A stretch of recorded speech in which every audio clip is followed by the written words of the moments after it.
theoretical physicist, director of the National Science Foundation, and former director of the Argonne National Laboratory here in town. Since joining SAIC in 2010, he has become fascinated by the intersections of art, science, design, and technology. And so, under his leadership, we launched this Conversations in Art and Science lecture series in 2011 as a forum for our community to explore interdisciplinary and creative perspectives on those fields. Tonight, President Massey is joined by one of our foremost filmmakers, George Lucas, whose devotion to timeless storytelling and cutting-edge innovation has resulted in some of the most successful and beloved films of our time, including the Star Wars saga and the Indiana Jones franchise.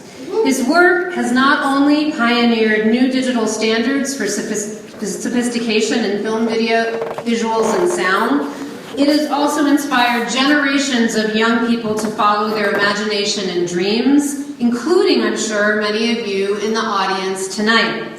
So welcome once again, and thank you for coming out tonight and standing in that long line in support of Conversations on Art and Science. Now, please join me in welcoming President Massey and George Lucas to our stage.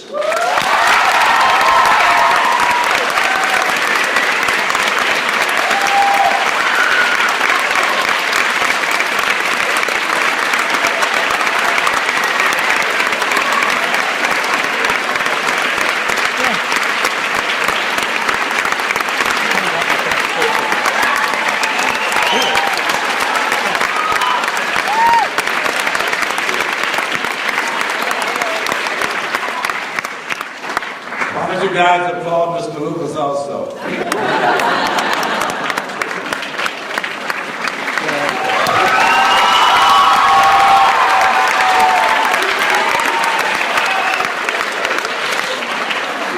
Well, George, welcome. I should say welcome back. You spoke here a few years ago before I was here as president. And also I should say welcome home, because now Chicago, as you say, is your second home. We're glad to have you here. As you can see and you've heard, we have a number of students in the audience tonight, undergraduate and graduate students. I'm sure they'd like to hear something about what led you to your interest in art. And we know you were born in Modesto, California. And I have learned, there's a rumor I read somewhere, that you wanted to be a race car driver.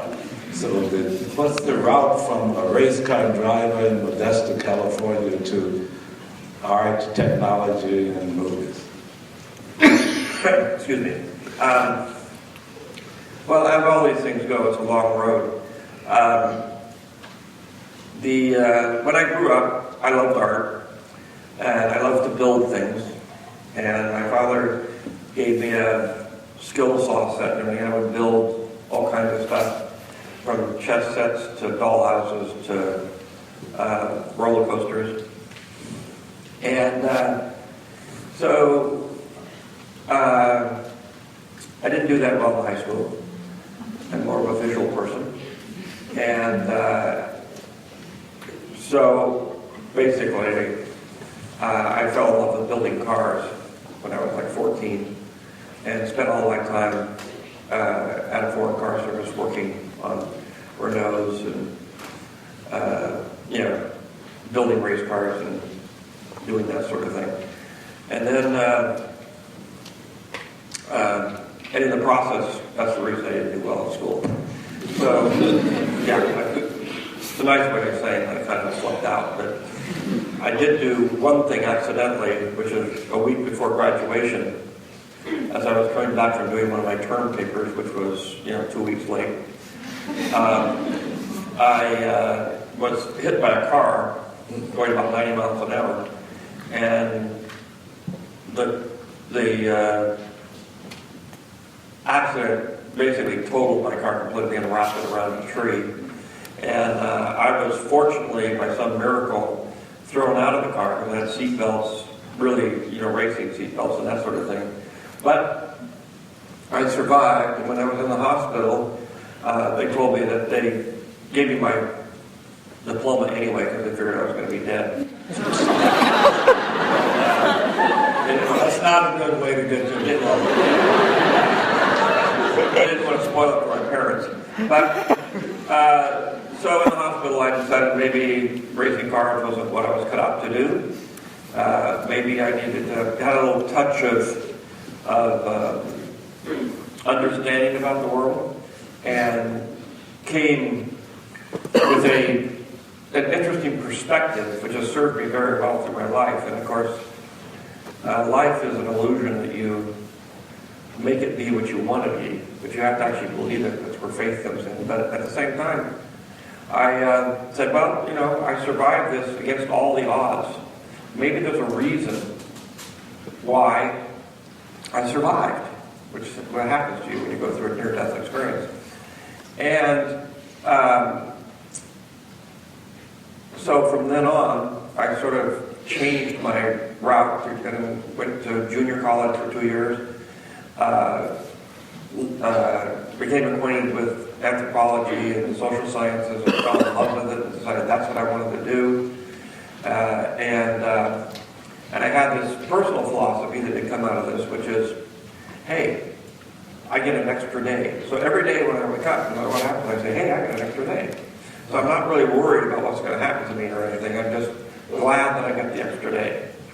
And in the end, whatever happens to me, I'll say, hey, you know, I got an extra 55 years. Before you guys caught up to me. So I was going to go to school as a anthropologist at San Francisco State. I had asked my father if he would pay for me to go to an art school. I wanted to go to art school. I wanted to go to art center in Los Angeles. And he said, that's too expensive, and I don't want any artists in the family. There's no way to make a living.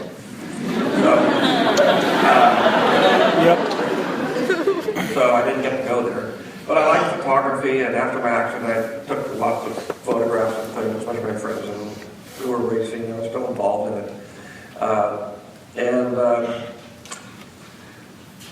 But a friend of mine, this is how haphazard your life will be, there are opportunities and you have to sort of look at them and say, well, what the heck?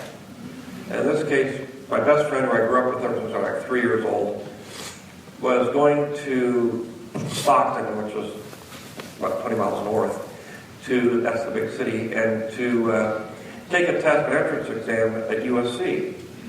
He was going to go to business school. And he said, come up and take the entrance exam. You can't lose anything. You haven't even applied there. So why don't you just take the exam so I don't have to go up there all by myself? I said, well, okay. And I said, well, what do I do if I got there? He said, well, they have a photography school there. I said, really? He said, yeah. So I took the test.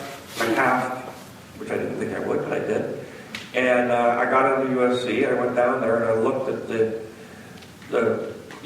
book and everything. And I said, well, it's cinematography. And I said, oh, that's moving pictures, I guess. I don't know what that is. So I went down there and I discovered that it was a cinema school where you learn how to make movies. And in those days, that was like unheard of. There was only like maybe a dozen schools in the nation that actually had cinema schools. And but had you made movies? No. My only relationship to the movies was something to watch on television while I was eating my TV dinner, or going to the theater to chase girls and wander around and see if I could sit next to them. So I knew nothing about movies. But I knew about illustration. I wanted to be an illustrator. I knew about photography and loved that. So those are the things I really loved. And then after junior college, I loved anthropology and that sort of thing. So I had all these kind of likes, but I went down there, and the first semester I had a lot of Spanish and science and all those other kinds of things you have to get through. But I had two cinema classes. One was a history class, and one was an animation class. And the animation class actually had it was a production class. And so they gave me a 1-minute film to run through the animation camera. And an animation camera is reasonably complex. You have to plan things out, and you have to make, so they give you a sheet of paper, they make it go up, make it go down, make it go left, make it go right, you know, and you have all these requirements you have to do, and to operate the campus, so you know you can operate it. So I took that, and I said, I'm going to make a movie. So I had a minute of film, I made a 1-minute movie, and I used stills from Life magazine and Look magazine, and it was very, very kinetic animated film. Nobody'd seen anything like it. And I put music to it and turned it in, and everybody at the school loved it, thought it was fantastic, and the school started sending it to all the great film festivals, Oberhausen and you know, just, I don't know, a couple dozen film festivals, and I won them all. And so I said, hey, I still have to do this. And that was the beginning. After that, I excelled as a film student. I was like the #1 guy at the school. And I was in a school with a lot of very, very smart people and very talented people. But we were misfits because there was absolutely no chance at all of getting into the film business. Zero. Because they were controlled by the studios that started in the 1920s, and unless you knew somebody or related to somebody, you'd never get in. So the students were just, you know, we make it, the closest we could get is maybe a ticket taker at Disneyland. But otherwise, we'd be doing, you know, industrial films for Northrop Grumman or somebody. And so the people that were there just loved movies. We didn't really care that we couldn't get done. We were just going to exploit this for all we had. This is the only place we could make movies. And that's all we wanted to do was make movies. So it was a crazy group of people who all helped each other and loved what they did, and nobody was interested in a career or making money or anything. We really couldn't do it. So, but that was the thing that started me off. So and it was the camaraderie of the school, and everything I knew I learned there. I learned everything about making movies and everything. So at that point, did you see ahead that this is something I'm going to evolve with, make, direct, own, or were you sort of content? Again, it's about opportunity, because what happened was I disdained Hollywood. I had friends that were Hollywood guys, surfer guys, you know, guys that did, you know, hero movies, guys that did art films, guys that did, you know, everybody had their own thing, but we all tolerated each other. There was no kind of elitism. You know, we're better, just because you like Spider-Man and I like the dark doesn't make me any better than you. So it was a great environment to be in. But I wanted to do experimental films because I grew up in San Francisco. I would go to the movies in San Francisco. When I got into high school, once I turned 16, I could go to San Francisco, and we'd go to these kind of artsy, experimental film showings, sometimes on a sheet in an empty office. But there's an organization there called Canyon Cinema, where a lot of experimental filmmakers came and artists came to make movies and everything. So I grew up on that. I loved that. I got very fascinated with that whole idea. But when I went to film school, the animation department was kind of like that, but the rest of the department wasn't kind of like that. They weren't sort of pure cinema. I was constantly getting in trouble with the screenwriting teacher because I was saying things like, you know, the movies shouldn't have plots and they shouldn't have characters. You know, it's a pure medium where it's all about movement and all this kind of stuff. And but fortunately, the things I did were good enough to where they couldn't kick me out. So I did that, and then graduated, worked in the film industry for well, I don't know, about 9 months. As an editor, worked on a USIA documentary. And as a cameraman, working for Saul Bass, who's a designer. And then, at the same time, the photography instructor, who I knew really well, had said, look, you know, we have a contract with the Navy, and we have to teach these Navy kids, and I have a class, and I just don't want to teach these guys. You know, they're all like 40-year-old Marine sergeants who think they know better and are here basically on a vacation, and they, you know, it's like teaching high school kids.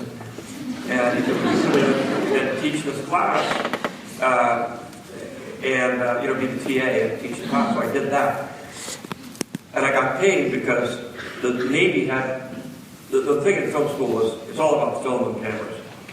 So, you know, the department had one camera, one Aeroflex, and you're allowed to have like, you know, they portion it out like you're in a prison camp. You get 350 feet of black and white film. I mean, that's all you're getting. So there was a huge amount of police, sir, can I have more, sir? And, but the Navy had unlimited supplies of stuff. They had stacks of film and, you know, 5 Aeroflex cameras and giant lenses and everything you could possibly imagine. So I said, okay. He said, you could go and, you know, when you teach the class, you'll be able to use the cameras. So it's like a big toy show. So I did the whole thing. So I did get the cameras. The class was in teaching lighting without lighting, which is how to shoot a film, a documentary or a film, without using any additional lights. And I split the class in half. One half had a leader, and I led the second half. And I made a film there called THX, which, in the end, because the Navy people weren't, you know, this again was in the 60s. This was during the Vietnam War. And there was a huge rift between the military and the students, because everybody in the department had long hair and beards. And, but I worked with these guys, and eventually we made this film, and it blew everybody away. And so suddenly these guys were really important in the department because they'd worked on this film. And then everybody was treating them differently, and then they started treating everybody else differently. And that's one of those where it went on to win the National Student Film Festival and just festivals all over the place. So they got a lot of credibility. And at the end of that semester, which was my first semester at grad school, I went back to grad school, made a couple more movies, just for one semester. And at the end of that semester, I got 2 scholarships. One to work as an observer for Columbia Pictures on a Carl Foreman film, which was called McKenna's Gold. It was out in the desert in Arizona. I did that, but we had an assignment. Each student got to make a little, you know, behind-the-scenes movie. So is this when you began, you were saying you were interested in film as an art form, but you tell such great stories, and obviously you're known now as much for technology as for the story. When did you get interested in the narrative and the stories? Yeah, the thing was that I did this film with Carl Foreman, a very famous writer. He was one of the black writers who had to flee to England, and this was his first time back in the United States. And so, you know, there's 4 of us, 2 from UCLA, 2 from USC. You know, one guy said, I'm going to do a documentary about the director, I'm going to do one about the Wranglers, and then the other guy who was from USC was a little bit kiss ass and said, I'll do it about the producer. I'll make one about you, Carl. And I said, I'm going to make one about the desert. And he said, I didn't bring you all the way here to make a movie about the desert. I said, well, that's what I'm going to do. I said, I'll include the crew and everything, but I'm not going to. He said, and so we fought for a month. Finally, it just got so late that he said, okay, do whatever you want. So I made this, again, abstract kind of tone poem. And when they went to put him on television and everything, I was the only one that they wanted to put on television. But then I went from that to work at Warner Brothers.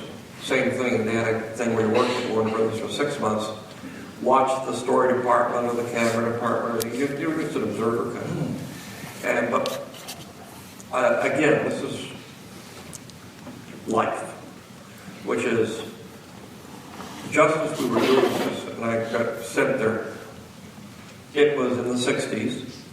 All of those people who started the film industry in the 20s were now 80, 85 years old. And they were selling the companies. They were selling Warner Brothers. They were selling Universal. They were selling 20th Century Fox. All these companies were being sold.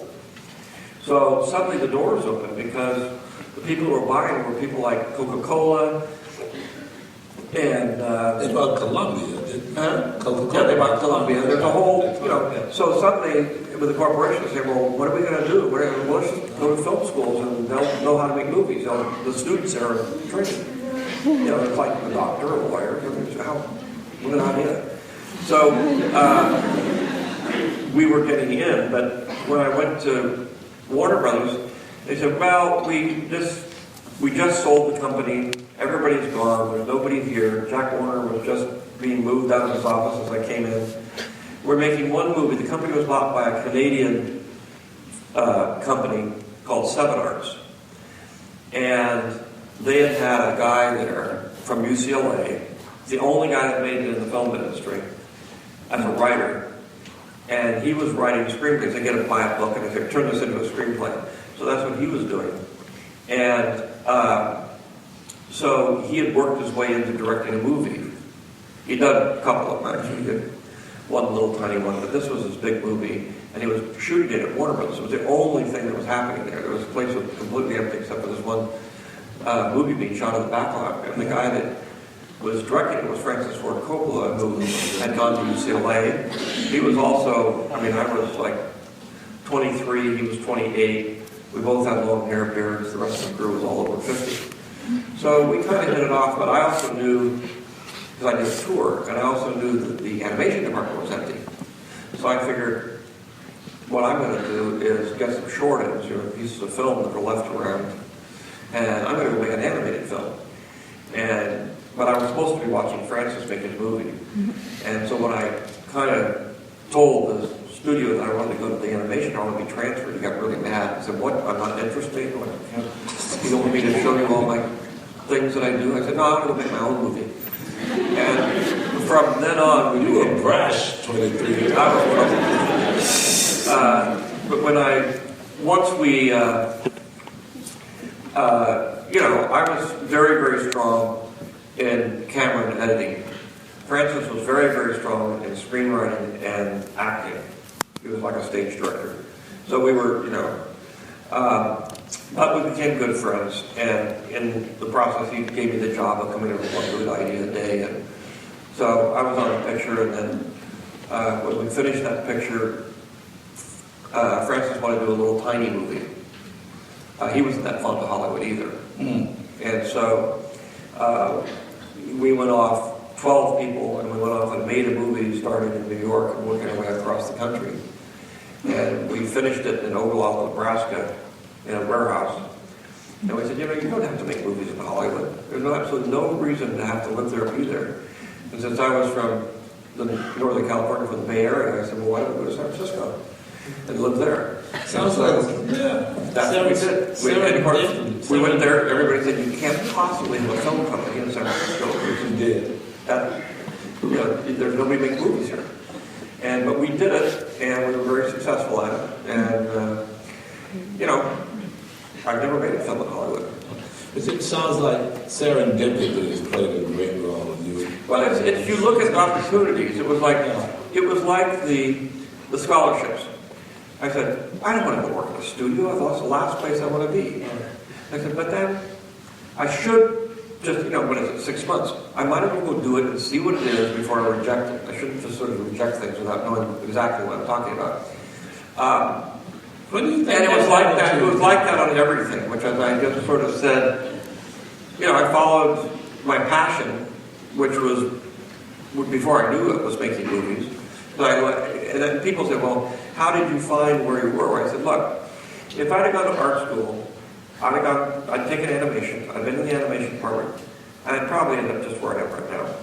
If I'd gone to San Francisco State and studied anthropology, I'd have gone off to New Guinea, I'd have made documentaries, films about the natives and everything, and I'd probably end up right where I am now. So no matter which of those routes I took, they were all things that I was very interested in, so I was continuing, to just expand where it was going. And I never thought in the end that I would end up making commercial, theatrical films, because I really did want to make more avant-garde films. Were there any teachers, or role models, or mentors in the early part of your life? And looking back now, you say that person, difference, or that was a big step, meeting that person. I would say the biggest mentor was Francis Coppola. Oh. Because, one, he represented everything I hated. And it made me, because we became friends, I mellowed on my, obviously, but I mellowed on it, and he taught me how to write screenplays, he taught me how to work with actors, and so he kind of sent me on the right track. Otherwise, I would probably have never gone there. And that was the biggest thing that helped me. And at the end, I made my first film, which he helped me on this we moved to San Francisco, we started a company, and we made a deal with Warner Brothers, and I'd been working on a feature version of my film THX, and so he got it off the ground, we got it off the ground, and it was the first film that our company had made, and we did 7 screenplays, we did that, we turned the film over to the studio with 7 screenplays, and they had funded it, and we went bankrupt. The studio said, "Are you kidding me? This is junk, this is garbage, we don't have anything to do with it, give us our money back." And so we were like $350,000 in debt, and this was the days when that was real money, and we were broke. Then Francis said, he said, "Well, what are we going to do?" I said, "Well, you got to get a job. I can't get a job. You know, I'm nobody with nothing, and they made a movie that the studio hated. But you kind of have a reputation." Francis had written some screenplays, seminars, Is Paris Burning, and something very, won an Academy Award thing. So he had a power to get a job. And we sat in my editing room and tried to figure out. One guy said, "Well, only you're going to be able to pay this loan up. I'm not. I'm sorry that I made a movie that they didn't like, but you knew what I was going to do." So he said, "Well, all right, I got this potboiler novel, trash novel thing, and it's a thing that's going to start Kirk Douglas and I can't remember who the other actor was, Robert Redford or somebody." And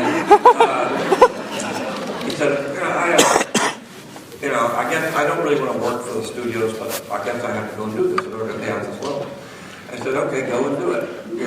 He said, "The only thing I like about it is it's about Italians. He loves Italy, he loves Italians. And I'll do this because it's about Italians." So he went off to do The Godfather, but it was and it was one of those things, it was a studio picture, and so he had to fight every single day, every single hour, every inch to get that movie made. Because they did. They thought Kirk Douglas would be a great Godfather. And, and Francis just said, so he fought them tooth and nail the whole time for every single thing, for the music. He rewrote the script to get Marlon Brando in it, to get Al Pacino in it. All those people, they didn't want any of that stuff. And they fought him every way, but he managed to.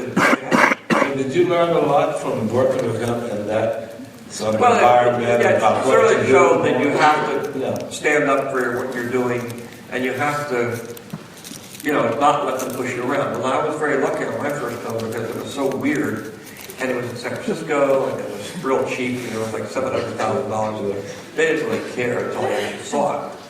But when Francis left, he said, "Look, don't go off and make your artsy-fartsy experimental film. Please.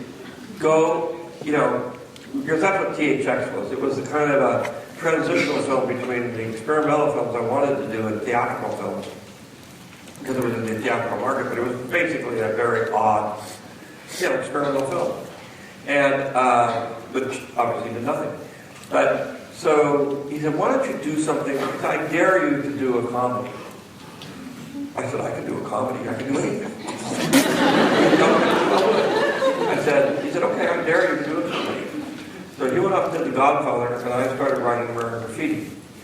And so with that, we kind of separated because Zoetrope was kind of gone. I started my own company, he started his, and we did come back at the end because Godfather was a huge hit. I was having a hard time getting my movie off the ground.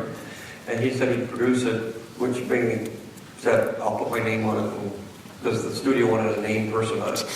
So I said, "Okay." And we finally got that made, but it was a real struggle for years. I had to try to, one, get the script written, and two, get a studio to produce it. So what's the source of this chutzpah? This attitude, your confidence, your kind of brashness. I can write a comedy. Everybody in here ultimately is going to want to ask the question, what do I need? What's the most important ingredient in making a movie or making it in the film business? Okay. And I always say persistence. You simply have to be persistent. not listen to no. And, I have a thing which I have a lot of actors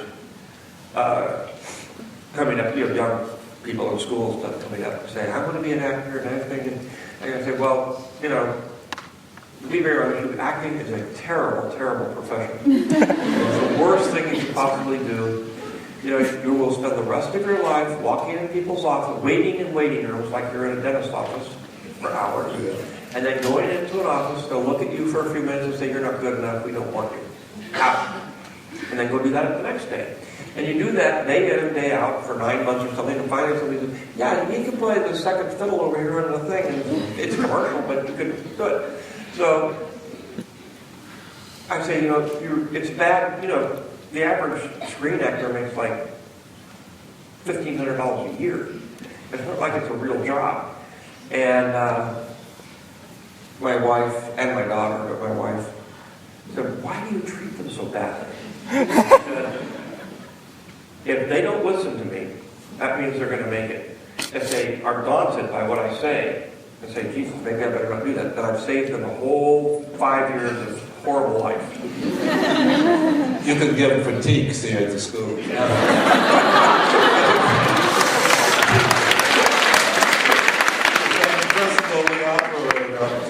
But you mentioned persistence. One question I would like to hear is, what other advice? So persistence you need for someone who's thinking about a career, art, design, any of the creative industries. What advice would you give? Well, again, it covers a lot. And if I don't know why some people are the way they are. I'm extremely stubborn. I'm extremely control freak. I want everything to be my way. I'm a micromanager. And and that's why we moved to San Francisco, because I didn't want the studios. I didn't want to have them near me. So when in San Francisco, they couldn't really bug me very much. And why, when I finished Star Wars, I took the money from Star Wars and invested it in Empire Strikes Back. I'll say one thing here is, the worst thing you could ever do is invest in a movie. We call those people suckers, and they do it all the time. You never make any money. You just lose everything you've got. Might as well go gambling. So what I did is took all my money and put it in a movie. It was my own movie, and I wanted to get it done no matter what, so I didn't care whether I lost the money or not. But that was to keep control of the film, so nobody could tell me what to do. That's what all filmmakers want to do. In the end, the patron decides. You will have a patron. It'll be a corporation. It'll be a person. It'll be whatever. Art has always had patrons, and the patron is the boss. And the frustration is always the patron wants you to do one thing and you want to do another. And the patron usually doesn't know what they're talking about. It's like Michelangelo. You don't want the Pope telling you how to do your paintings. It's always a frustration. So, one, you got to accept that. You're going to have a lot of what I call unfortunate, misinformed, or untalented people telling you what to do, thinking it's a great idea. Or you're going to be on your own and you're going to do your own thing, but then no matter who the patron is, ultimately, even if you're on your own, you're going to end up with a gallery owner, which is the patron. And he's going to tell you, well, this sells, this doesn't sell, you should be doing this, you should be doing that. And I couldn't stand it. And that's just the way I am. A lot of other people sort of accommodate it. Yeah. So that's the biggest issue in going forward in this. You're going to have a lot of heartache, in other words, because obviously you care about what you're doing. You have a certain sense about what is right and what is wrong in painting and how it works. And you're usually kind of working a little bit on the edge.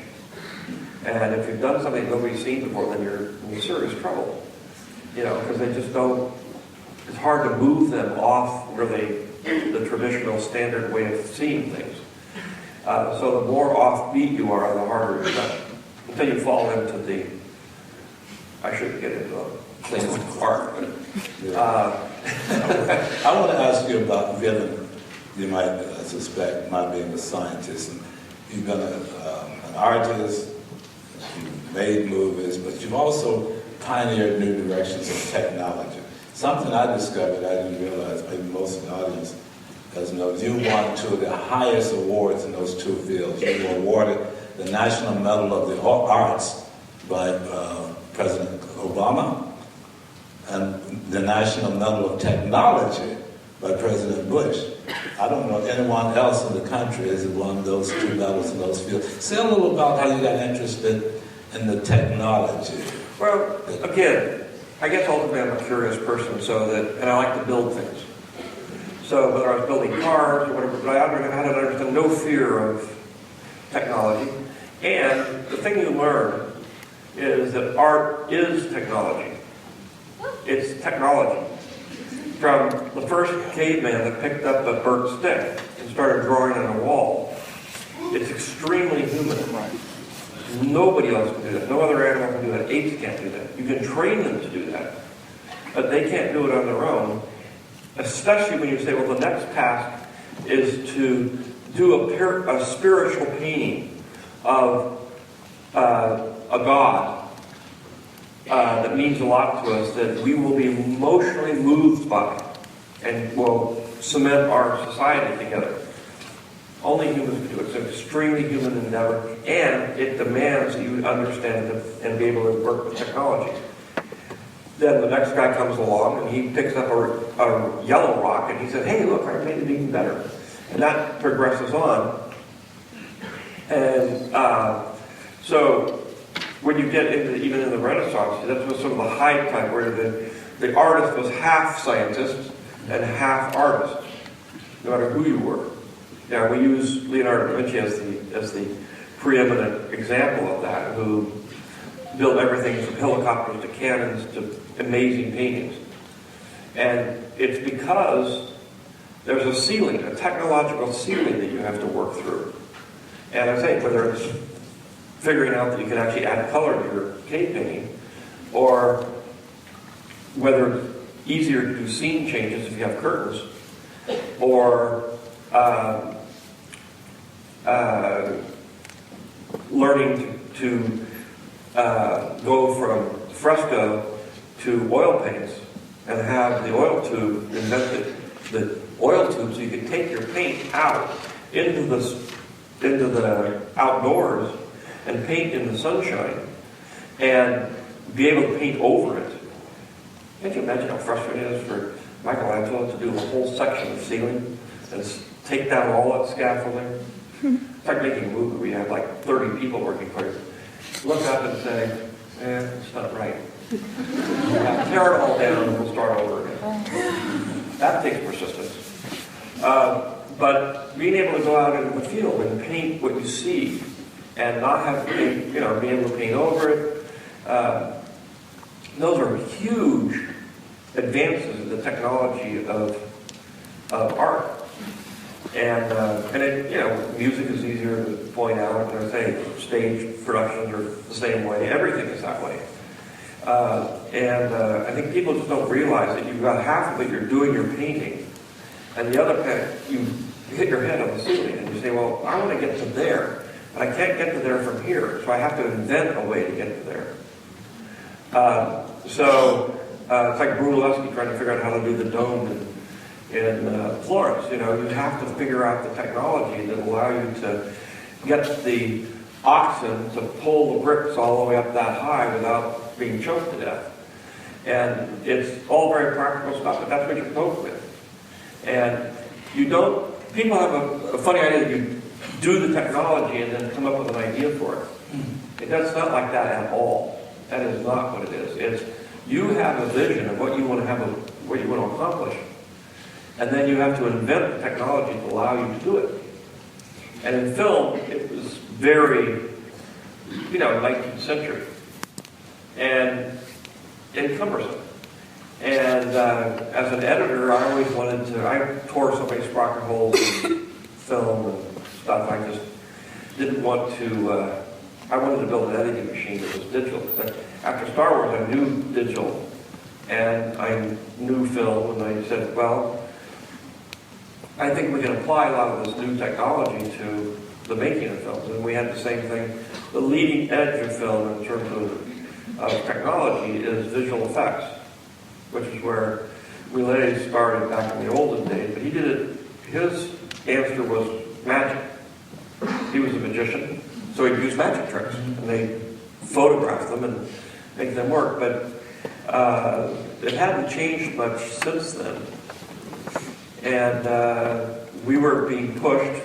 I basically, in the end, had a, on the first 3 Star Wars films, I used all the technology I had available to me, and I was always pushing the envelope. Just in the first one, just to be able to, the high point of science fiction in the photochemical era is 2001. I mean, they spent a huge amount of money, a huge amount of things, and they built this whole new way of looking at things. But you still couldn't pan with the ship. I was a sort of a cinematic guy. I was into motion. I wanted everything to move and go like all around. I wanted to be very kinetic. And it worked for Kubrick because he was showing you how quiet and silent and boring space is. I wanted to make a space fantasy where things were really exciting. But there was no way to do that. There was just no technology on Earth that could allow you to do that, to pan with a spaceship in space. So we invented the computerized camera, and which was really just an overblown animation camera for models. But it allowed me to make the movie. Otherwise, I couldn't have done it. The second one, we had another problem, which is how do I have a character who's only 2.5 feet tall, but can actually act, and you believe he's real. And so we advanced puppetry and the technology of puppetry to the point where you could make it, where you could actually, squint your eyes a little bit and believe that he's real. And then we went down to the thing of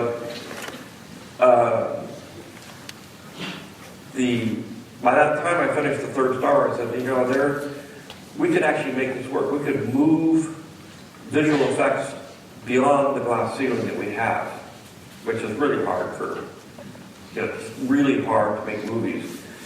In those days, they were making movies. Most of them were street films. You didn't have any big movies. Once in a while, I'd make one. But you couldn't do historical films. You couldn't do westerns. Because everybody said, well, there's not enough people who will go to that to pay for it because it costs too much money. And science fiction was completely out of the question. So that's what got me into developing editing systems, sound systems, and computer graphic systems, all the things that we ended up developing in order to make it easier to make movies. Well, you really don't. We want to have a student ask a question, but in fact, that's a perfect, segue to a question about what we hope will be the Lucas Museum here in Chicago.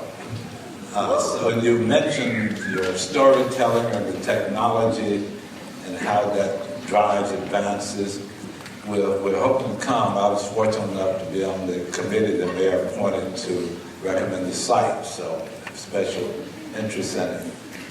Maybe to say, I've heard your vision for it, but maybe, I think the students would like to hear how these things you've talked about might be really reflected in the museum.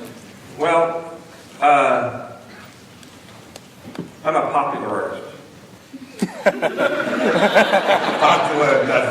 well, not a pop artist, popular. We get paid as much, we get scorned, made fun of, have no respect.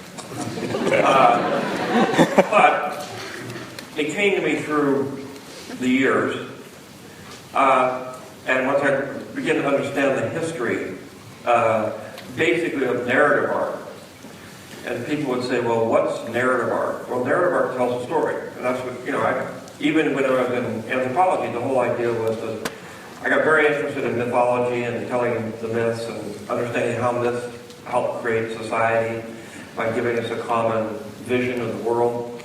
And then I realized that art, or the visual arts, all art basically, but especially whether it's Homer telling a story, which is an art in itself, and he's telling a story. He's not, relating history. He's telling a story that is fashioned to bring emotion out from the audience and also give them the information they need to be part of the society.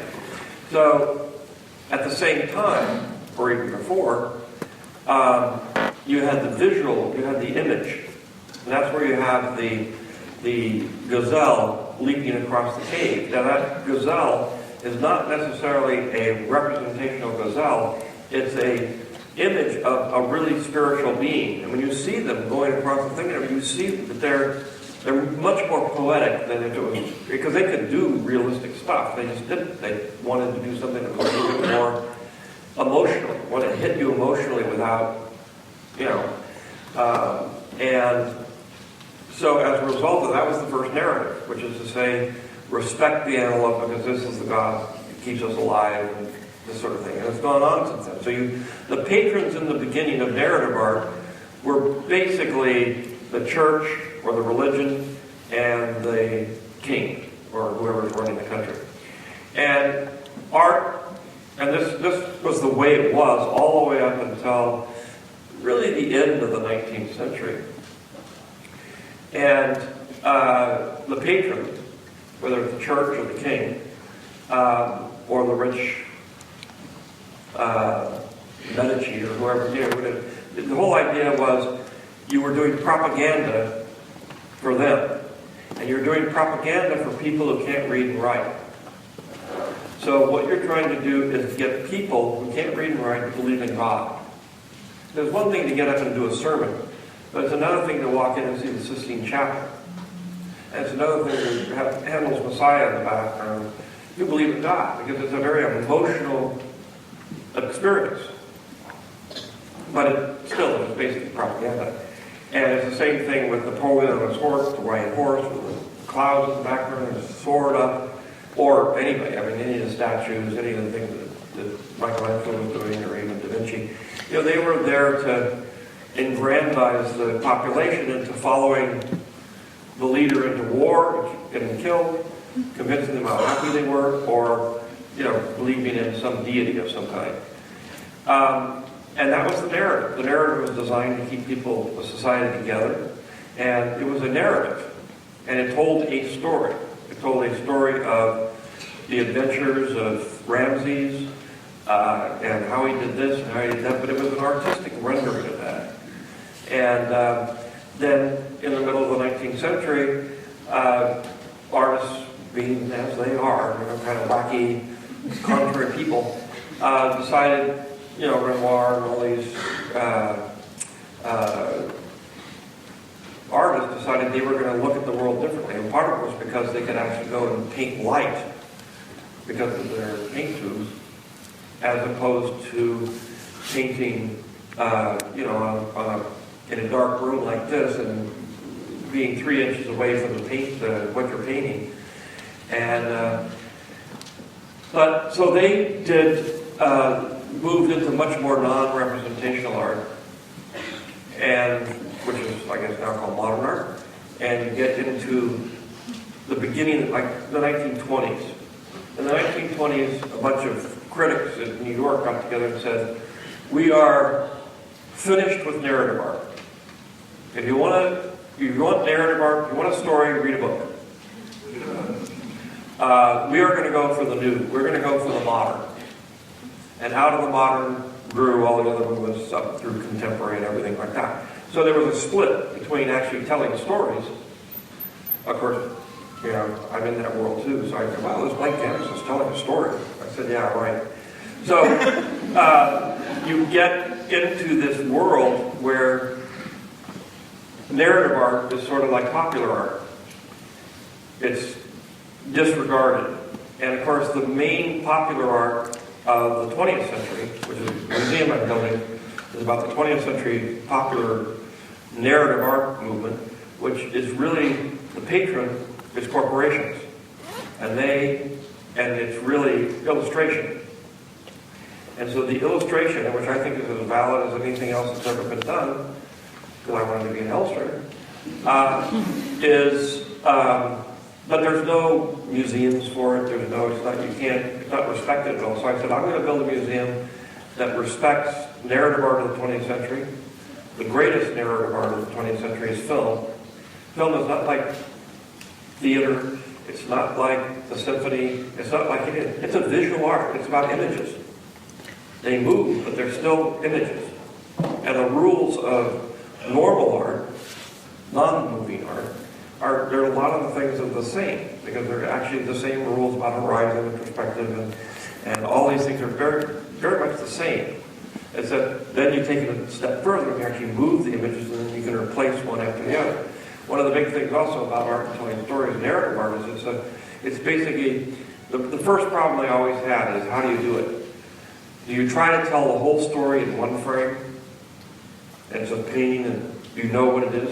Or do you use a frame, but it's a montage, where you have Christ down here being born, you have Christ up here on the mountain, you have Christ up here being crucified. You put it all in one painting. It's like a big montage.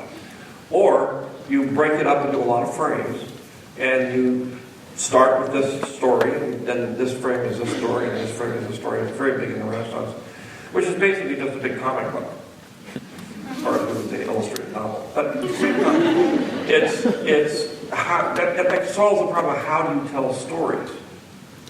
So, and moving pictures are the same thing. You just take those images, the frames, and you cut to this person doing this thing, and then this person doing this thing. It's like running through a church real fast as they have the things on the wall and following the story. You can't run that fast. But at the same time, it's saying that this is a valid art form. It's popular because it was designed for the population. It wasn't designed for the elitists. The elitists came up sort of in Italy and France in the middle centuries there, to where the rich patrons would say, we determine what art is, what's good and what's bad. I have a very strong feeling that art is in the eye of the beholder. There are no people who determine what art is. There's no deciders of what art is. That's just something that people have built up to make themselves feel better. But in the end, anybody can say anything is art, and anybody can appreciate it. If you are moved by it emotionally, it's art. That's wonderful. So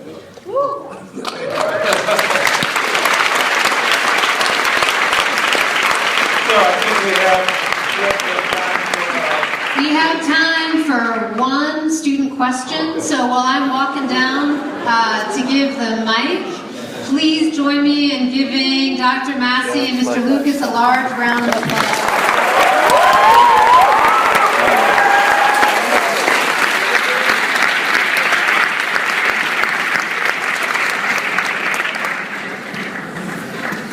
So who's the golden child?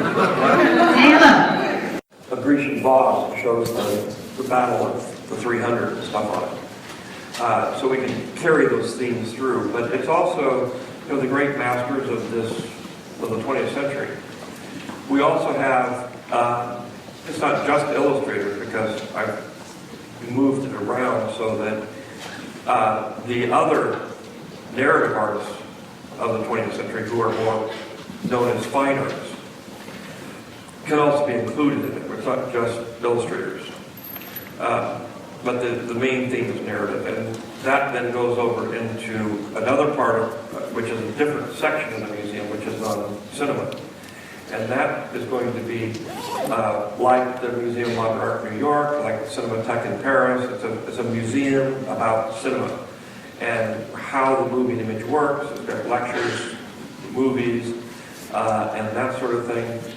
And then on the side of that, a lot of the cinematheques and things have like projectors and cameras and things like that. What we have is crafts.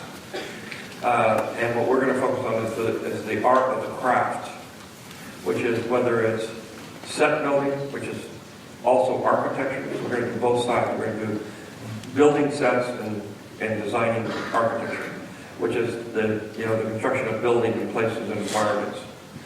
Then there will be costume, which will be how you do costumes for a movie. It's used to build character. And fashion, which is how do you develop fashion? Because that's where the artist, when you're in film, you say, I want this character to look and be like this because the story says it has to be like this. In fashion, you say, I would think that people would want to be this person. And so they design something. And you go to a department store and everything, you're just picking out who you are. Well, I don't dress in black. I only dress in white. I like this gauzy look. I don't like this look. Well, the designer is trying to say,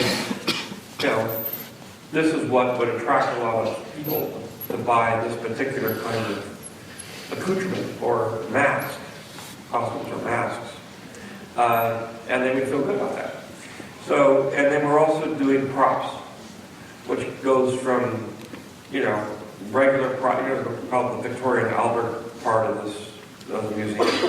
So we have, but when you're doing a movie and you're building props, even if you're building something from the 14th century, you change the costume. It's accurate for the period, but you change it to define the character that's going to be in it, to say what he is and what he stands for. Hence the black knight, the white knight, all that kind of stuff. But you also get into the more imaginative things, which are spaceships and futuristic cars and science fiction things and monsters. And so people call it a Star Wars museum, but in the end, only about maybe 10 or 15% of it is Star Wars. Because we have things from The Wizard of Oz, we have things from Casablanca, we have, there's a lot of different stuff. It's not just Star Wars stuff. And we'll have things from Lord of the Rings and other things. So but it's not about costumes from that movie. It's about how different, it's examples of, like, say, different swords from different periods of movies, and how they design the sword to reflect the character, and that sort of thing. So it's much more of a sort of craft-oriented way of looking at the props and costumes and sets in movies. And of course, then we have a section of visual effects, which is part of that part. But then we have, and how you design and how you design outlandish characters and things. But at the end, we also have a section on digital art, which is kind of new. I started this 6 years ago and nobody knew what I was talking about. But now, we are getting examples of fine digital art. We have a lot of examples of digital illustration and digital sculpture.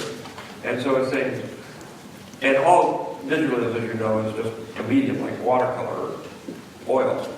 But it's so new that what we wanted to do is sort of explain how it came to be, the struggle to make it that way, because I was very involved in that. And then the best examples of what you can do with it, because it's a fun medium. And young artists now, I would say, I mean, you know more about this than I do, but young artists now do their sketches and everything on the computer, Then they copy it on the oil, or they copy it and they project it on the computer. And sometimes they actually, finish it in digital. But it's become a huge, useful tool. And we helped, ILM did Photoshop, we helped build this whole thing up, doing the movies. Mainly, developing Pixar and developing visual effects for movies, it was painting with movies, painting with digital, and trying to make perfect human beings and trying to spawn into a whole world.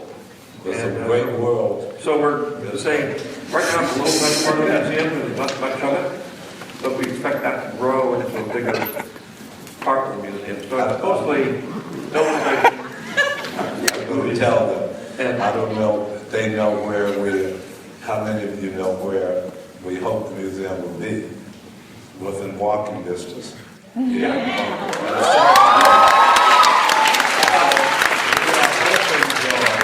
It's times, and I hope you all see how much of an opportunity it is for all of us and you to be engaged in this kind of institution. I tried to build it in my hometown of San Francisco. My only requirements for the museum was I wanted it to be in a park, and I wanted it to be on a museum campus. I wanted to have other museums near it. And we had a place there. We kind of got, they showed us a spot. They said, this is the spot we want you to build it. We had public hearings. That's where it goes.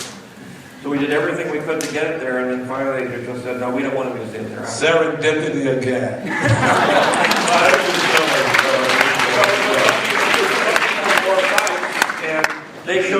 couple of fights, but they weren't very good. I said, you know, Chicago, your mayor, came and really wanted this museum for years before San Francisco said no, so I moved it here. Thank you.